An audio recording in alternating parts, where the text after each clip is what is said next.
ನಿಮ್ಮ ಹಳೆಯ ಒಡವೆನ ಅಧಿಕ ಬೆಲೆಗೆ ಮಾರಬೇಕೆ? ಅಟಿಕಾಗೆ ಕಾಲ್ ಮಾಡಿ 8803000300. Attica gold company. ಈಗ ಸಿಎಂ ನಿವಾಸದ ಬಳಿ ನಮ್ಮ ಪ್ರತಿನಿಧಿ ವೀರೇಶ್ ದಾನಿ ಇದ್ದಾರೆ. ನೋಡೋಣ ಏನಾಗ್ತಾ ಇದೆ ಅಲ್ಲಿ ಅಂತ. ಸಿಎಂ ಎಷ್ಟೊತ್ತಿಗೆ ಬರ್ತಾರೆ, ಅಲ್ಲಿ ಏನು ಅಭಿಮಾನಿಗಳು ಬಂದಿದ್ದಾರಾ, ಏನು ಡೆವಲಪ್ಮೆಂಟ್ ಆಗ್ತಿದೆ? Over to you Vinod. ನೇರವಾಗಿ ವೀರೇಶ್ ದಾನಿ ಹತ್ರ ಹೋಗಿ ಏನಾಗ್ತಿದೆ ಅಂತ ಮಾಹಿತಿಯನ್ನ ಕೊಡ್ಬೋದಾದ ತಾವು? ಓಕೆ, ಇದ್ರ ಬಗ್ಗೆ ನಮ್ಮ ಜೊತೆ ಮಾತನಾಡೋಕ್ಕೆ ನೇರ ಸಂಪರ್ಕದಲ್ಲಿ ವೀರೇಶ್ ದಾನಿ ಅವರಿದ್ದಾರೆ. ವೀರೇಶ್ ದಾನಿ ಅವರೇ, ಈಗ ಸದ್ಯದ ಮಟ್ಟಿಗೆ ಈಗ ಸಿ ಎಂ ಅವರು ಆಗಿರ್ಬೋದು, DCM DK ಶಿವಕುಮಾರ್ ಅವರು ಆಗಿರ್ಬೋದು, ಏನೆಲ್ಲ ಬೆಳವಣಿಗೆಗಳು ಕೂಡ ಆಗಿದೆ? ಸದ್ಯದ ಮಟ್ಟಿಗೆ ನೀವು ಇರುವಂತಹ ಸ್ಥಳದಲ್ಲಿ ಸದ್ಯದ ಮಟ್ಟಿಗೆ ಏನೆಲ್ಲ ಬೆಳವಣಿಗೆಗಳು ಕೂಡ ಆಗ್ತಾ ಇದೆ?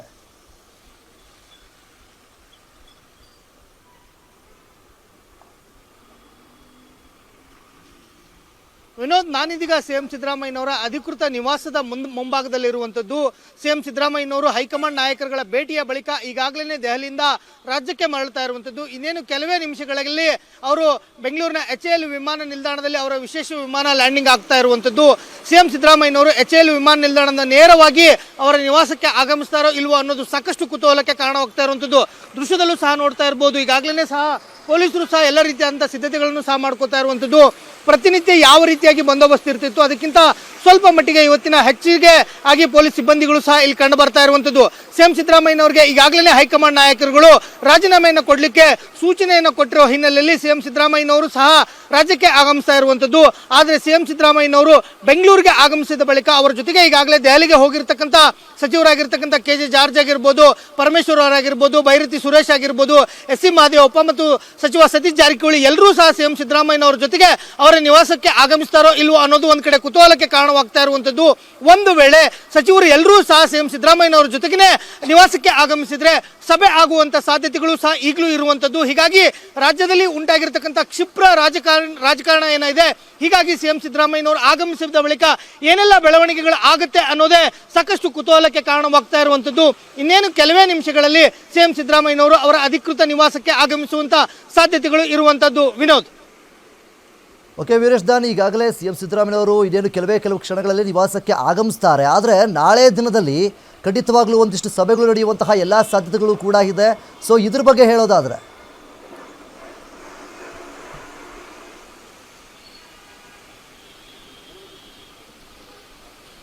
ಖಂಡಿತವಾಗಿಯೂ ವಿನೋದ್, ಈಗಾಗಲೇ ಹೈಕಮಾಂಡ್ ನಾಯಕರುಗಳ ಸೂಚನೆ ಮೇರೆಗೆ ಸಿಎಂ ಸಿದ್ದರಾಮಯ್ಯನವರಿಗೆ ರಾಜೀನಾಮೆ ಕೊಡಲಿಕ್ಕೆ ಒಂದು ಸೂಚನೆ ಬಂದಿರುವಂಥದ್ದು. ಹೀಗಾಗಿ ಸಿಎಂ ಸಿದ್ದರಾಮಯ್ಯನವರು ರಾಜ್ಯಕ್ಕೆ ಆಗಮಿಸಿದ ಬಳಿಕ ರಾಜಕೀಯವಾಗಿ ಸಾಕಷ್ಟು ಬೆಳವಣಿಗೆಗಳು ಆಗುವಂಥ ಸಾಧ್ಯತೆಗಳು ಇರುವಂಥದ್ದು.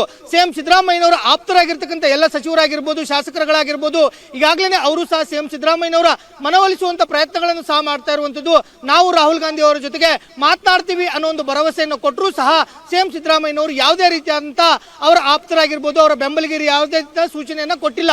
ಹೀಗಾಗಿ ಸಿಎಂ ಸಿದ್ದರಾಮಯ್ಯನವರು ನಾಳೆ ಬೆಳಗ್ಗೆ ಅವರ ಆಪ್ತರು ಮತ್ತು ಸಚಿವರು ಏನಿದ್ದಾರೆ ಅವರ ಜೊತೆಗೆ ಒಂದು ಸಭೆ ನಡೆಯುವಂತಹ ಸಾಧ್ಯತೆಗಳು ದಟ್ಟವಾಗಿರುವಂಥದ್ದು. ಇದರ ಮಧ್ಯೆ ರಾಜ್ಯ ಕಾಂಗ್ರೆಸ್ ಉಸ್ತುವಾರಿ ಆಗಿರ್ತಕ್ಕಂಥ ರಣದೀಪ್ ಸಿಂಗ್ ಸುರ್ಜೇವಾಲಾ ಮತ್ತು AICC ಕಾರ್ಯದರ್ಶಿ ಆಗಿರ್ತಕ್ಕಂಥ ವೇಣುಗೋಪಾಲ್ ಅವರು ಸಹ ನಾಳೆ ರಾಜ್ಯಕ್ಕೆ ಆಗಮಿಸ್ತಾ ಇರುವಂಥದ್ದು.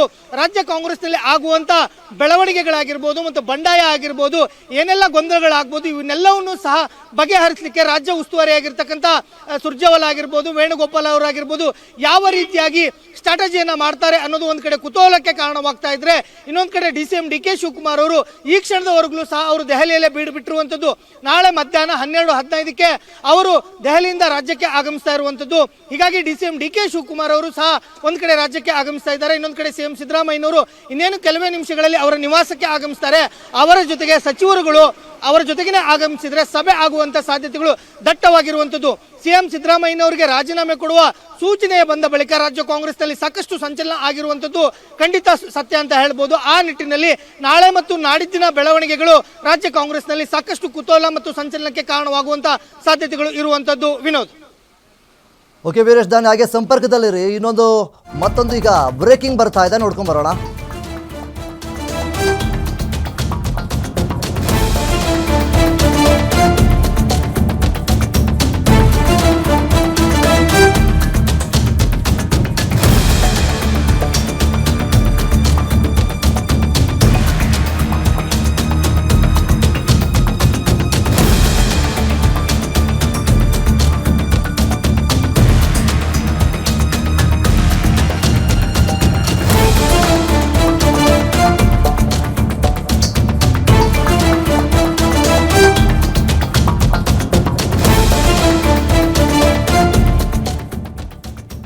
ಇನ್ನು ಡಿಸಿಎಂ ಡಿ.ಕೆ. ಶಿವಕುಮಾರ್ ಅವರು ನಾಳೆ ದಿನ ಬೆಂಗಳೂರಿಗೆ ಬಂದು ತಲುಪ್ತಾರೆ. ಈಗಾಗಲೇ ಸಿಎಂ ಸಿದ್ದರಾಮಯ್ಯ ಅವರು ಇನ್ನೇನು ಕೆಲವು ಕ್ಷಣಗಳಲ್ಲಿ ಅವರ ನಿವಾಸಕ್ಕೆ ಬರ್ತಾ ಇದ್ದಾರೆ. 25ಕ್ಕೂ ಹೆಚ್ಚು ಹಿರಿಯ ಸಚಿವರಿಗೆ ಗೇಟ್ ಪಾಸ್ ನೀಡುವಂತಹ ಸಾಧ್ಯತೆ ಇದೆ ಎನ್ನುವಂತಹ ಮಾತುಗಳು ಕೇಳಿಬರ್ತಾ ಇದೆ.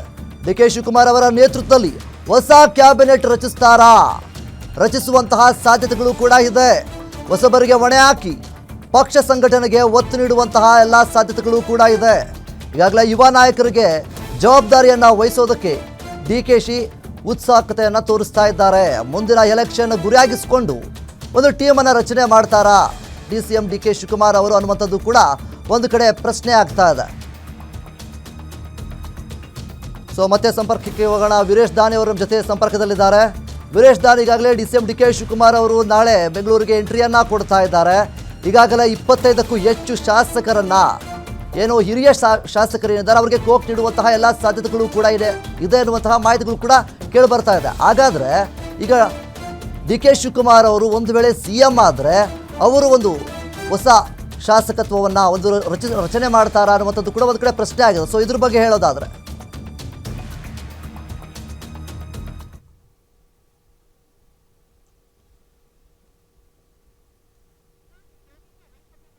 ಸಿಎಂ ಸಿದ್ದರಾಮಯ್ಯನವರಿಗೆ ರಾಜೀನಾಮೆಯನ್ನು ಕೊಡಲಿಕ್ಕೆ ಸೂಚನೆಯನ್ನು ಕೊಟ್ಟಿರುವಂಥದ್ದು. ಹೀಗಾಗಿ ಸಿಎಂ ಸಿದ್ದರಾಮಯ್ಯನವರು ರಾಜೀನಾಮೆಯನ್ನು ಯಾವಾಗ ರಾಜ್ಯಪಾಲರಿಗೆ ತಲುಪಿಸ್ತಾರೆ ಅನ್ನೋದು ಒಂದು ಕಡೆ ಕುತೂಹಲಕ್ಕೆ ಕಾರಣವಾಗ್ತಾ ಇರುವಂಥದ್ದು. ಬಹುತೇಕವಾಗಿ ಗುರುವಾರ ಅಂದರೆ ನಾಡಿದ್ದು ಸಿಎಂ ಸಿದ್ದರಾಮಯ್ಯನವರು ರಾಜೀನಾಮೆಯನ್ನು ಕೊಡ್ತಾರೆ ಅನ್ನೋ ಒಂದು ಮಾಹಿತಿಗಳು ಲಭ್ಯವಾಗ್ತಾ ಇರುವಂಥದ್ದು. ಅವರ ಆಪ್ತರೇ ಸಿಎಂ ಸಿದ್ದರಾಮಯ್ಯನವರಿಗೆ ರಾಜೀನಾಮೆಯನ್ನು ಕೊಡಲಿಕ್ಕೆ ಹೈಕಮಾಂಡ್ ನಾಯಕರುಗಳು ಸೂಚನೆಯನ್ನು ಕೊಟ್ಟಿದ್ದಾರೆ ಅನ್ನೋ ಒಂದು ಮಾಹಿತಿಗಳನ್ನು ಹೇಳ್ತಾ ಇರುವಂಥದ್ದು. ಹೀಗಾಗಿ ಸಿಎಂ ಸಿದ್ದರಾಮಯ್ಯನವರು ರಾಜೀನಾಮೆಯನ್ನು ಕೊಟ್ಟ ಬಳಿಕ ಮೊದಲಿಗೆ ರಾಜ್ಯ ಕಾಂಗ್ರೆಸ್ನಲ್ಲಿ ಆಗುವಂಥದ್ದು ಶಾಸಕಾಂಗ ಪಕ್ಷದ ಸಭೆ. ಶಾಸಕಾಂಗ ಪಕ್ಷದ ಸಭೆಯಲ್ಲಿ ಶಾಸಕಾಂಗ ಪಕ್ಷದ ನಾಯಕರನ್ನ ಆಯ್ಕೆ ಮಾಡಬೇಕಾಗುತ್ತೆ. ಅದಾದ ಬಳಿಕವೇ ಹೊಸದಾಗಿ ಸರ್ಕಾರವನ್ನು ರಚನೆ ಮಾಡುವಂತ ಎಲ್ಲ ಪ್ರಕ್ರಿಯೆಗಳು ಆರಂಭವಾಗಬೇಕಾಗಿರುವಂಥದ್ದು. ಒಂದು ವೇಳೆ ಹೈಕಮಾಂಡ್ ನಾಯಕರುಗಳು ಡಿ.ಸಿ.ಎಂ ಡಿ.ಕೆ. ಶಿವಕುಮಾರ್ ಅವರನ್ನೇ ಮುಖ್ಯಮಂತ್ರಿಯಾಗಿ ಪದಗ್ರಹಣವನ್ನು ಸ್ವೀಕಾರ ಮಾಡಿ ಅನ್ನೋ ಒಂದು ಸೂಚನೆಯನ್ನು ಬಂದರೆ ಡಿ.ಸಿ.ಎಂ ಡಿ.ಕೆ. ಶಿವಕುಮಾರ್ ಅವರು ಶುಭ ಶುಕ್ರವಾರದಂದು ಪ್ರಮಾಣ ವಚನವನ್ನು ಸ್ವೀಕಾರ ಮಾಡ್ತಾರೋ ಇಲ್ವೋ ಅಥವಾ ಬೇರೆ ದಿನದಂದು ಅವರು ಪ್ರಮಾಣ ವಚನವನ್ನು ಸ್ವೀಕಾರ ಮಾಡ್ತಾರೆ ಅನ್ನೋದು ಸಹ ಒಂದು ಕಡೆ ಕುತೂಹಲಕ್ಕೆ ಕಾರಣವಾಗ್ತಾ ಇರುವಂಥದ್ದು. ಇನ್ನೊಂದು ಕಡೆ ಹೊಸ ಸರ್ಕಾರ ರಚನೆ ಆದರೆ, ಮುಖ್ಯಮಂತ್ರಿ ಬದಲಾವಣೆ ಆದರೆ ಡಿ.ಸಿ.ಎಂ ಡಿ.ಕೆ. ಶಿವಕುಮಾರ್ ಅವರು ಮುಖ್ಯಮಂತ್ರಿಯಾಗಿ ಅಧಿಕಾರವನ್ನ ಸ್ವೀಕಾರ ಮಾಡಿದರೆ ಅದಾದ ಬಳಿಕವೇ ಸಚಿವ ಸಂಪುಟ ಪುನರ್ರಚನೆ ಆಗುವಂತ ಎಲ್ಲ ಲಕ್ಷಣಗಳು ಆಗಬೇಕಾಗಿರುವಂಥದ್ದು.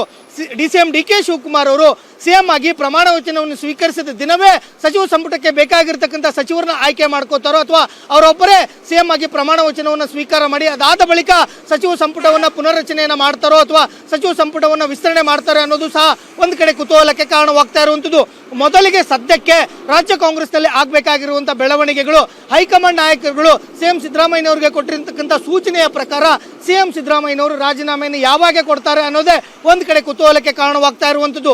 ಹೀಗಾಗಿ ಸಿಎಂ ಸಿದ್ದರಾಮಯ್ಯನವರ ರಾಜೀನಾಮೆಯ ಬಳಿಕವೇ ಎಲ್ಲ ಪ್ರಕ್ರಿಯೆಗಳು ಆರಂಭವಾಗಬೇಕಾಗಿರುವಂಥದ್ದು.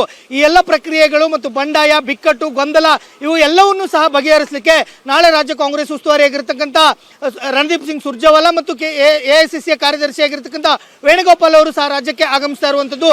ಇದರ ಮಧ್ಯೆ ಈಗಲೂ ಸಹ ದೆಹಲಿಯಲ್ಲೇ ಬಿಟ್ಟಿರ್ತಕ್ಕಂಥ ಡಿ.ಸಿ.ಎಂ ಡಿ.ಕೆ. ಶಿವಕುಮಾರ್ ಅವರು ರಾಜ್ಯಕ್ಕೆ ಆಗಮಿಸಿದ ಬಳಿಕ ಏನೆಲ್ಲ ಬೆಳವಣಿಗೆಗಳಾಗುತ್ತೆ, ಅವರ ಆಪ್ತರ ಜೊತೆಗೆ ಸೇರಿ ಸಭೆಯನ್ನ ಮಾಡ್ತಾರಾ ಅನ್ನೋದು ಸಹ ಒಂದು ಕಡೆ ಕುತೂಹಲಕ್ಕೆ ಕಾರಣವಾಗ್ತಾ ಇರುವಂಥದ್ದು. ಇನ್ನೊಂದು ಕಡೆ ಸಿಎಂ ಸಿದ್ದರಾಮಯ್ಯನವರು ಇವತ್ತು ಈಗ ಇನ್ನೇನು ಕೆಲವೇ ನಿಮಿಷಗಳಲ್ಲಿ ಅವರ ನಿವಾಸಕ್ಕೆ ಆಗಮಿಸಿದ ಬಳಿಕ ಅವರ ಜೊತೆಗೆ ಒಂದು ವೇಳೆ ಸಚಿವರುಗಳು ಎಲ್ಲರೂ ಸಹ ಅವರ ಜೊತೆಗೇ ಆಗಮಿಸಿದ್ರೆ ಕೆಲ ನಿಮಿಷಗಳ ಕಾಲ ಚರ್ಚೆ ಆಗುವಂಥ ಸಾಧ್ಯತೆಗಳು ಇರುವಂಥದ್ದು. ಒಂದು ವೇಳೆ ಆ ರೀತಿಯ ಬೆಳವಣಿಗೆಗಳು ಆಗದೆ ಹೋದರೆ ನಾಳೆ ಬೆಳಗ್ಗೆ ಅವರ ಆಪ್ತರಾಗಿರ್ಬೋದು, ಶಾಸಕರುಗಳಾಗಿರ್ಬೋದು ಎಲ್ಲರೂ ಸಹ ಅವರ ಜೊತೆಗೆ ಒಂದು ಸುತ್ತಿನ ಸಭೆ ನಡೆಯುವಂಥ ಸಾಧ್ಯತೆಗಳು ದಟ್ಟವಾಗಿರುವಂಥದ್ದು. ವಿನೋದ್.